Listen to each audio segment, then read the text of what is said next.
அதான் நீங்க இங்க வந்துருவீங்கன்னு சொன்னனே. இவ பாட்டுக்கு வந்தா, ஏதோ என்கிட்ட சொல்லணும்னு வாய் எடுத்தா.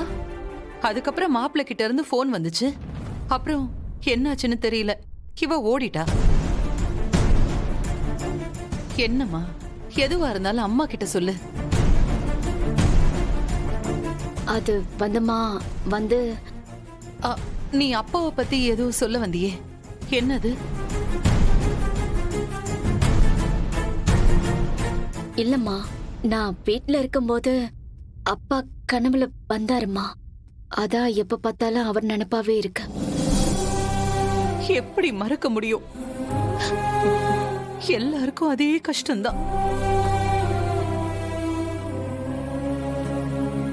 நீ இதத்தான் சொல்ல வந்தியா, இல்ல வேற ஏதாவது?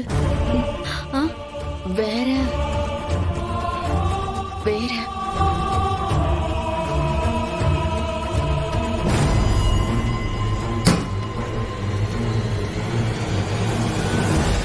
இல்லம்மா, அது அப்பா சாவல எனக்கு சந்தேகம் இருக்கும்மா. அதுக்கு பின்னாடி யார் இருக்காங்க, என்ன ஏதுன்னு கொஞ்சம் விசாரிக்கணும். அதுதான் சொல்ல வந்தேன். அது ஆக்சிடென்ட்னு தானே நீங்க சொன்னீங்க. அப்புறம் வேற என்ன?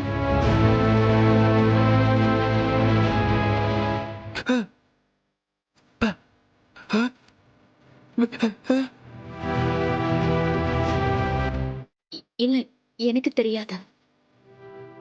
ஆனா நம்ம அப்பா சாவுக்கு யார் காரணமா இருந்தாலும் நாம அவங்கள சும்மாவே விடக்கூடாது. அஞ்சலி, கண்டிப்பா நம்ம விட போறதில்ல. யாரு என்னன்னு நம்ம கண்டுபிடிப்போம்.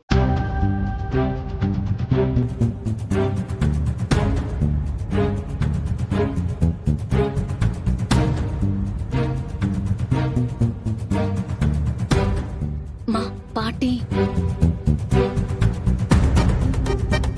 திடீர்னு ஒரு நாள் அத்தை கண்ணு முழிச்சு என் புள்ள எங்கன்னு கேட்டா நான் என்ன பதில் சொல்ல போறேன்னு எனக்கு தெரியல.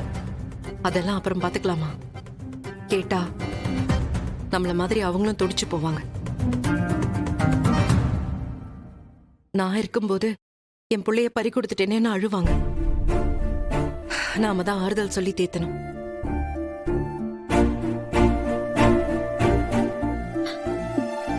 சரி, நான் போய் பாட்டியை பார்த்துட்டு வந்துடுறேன்.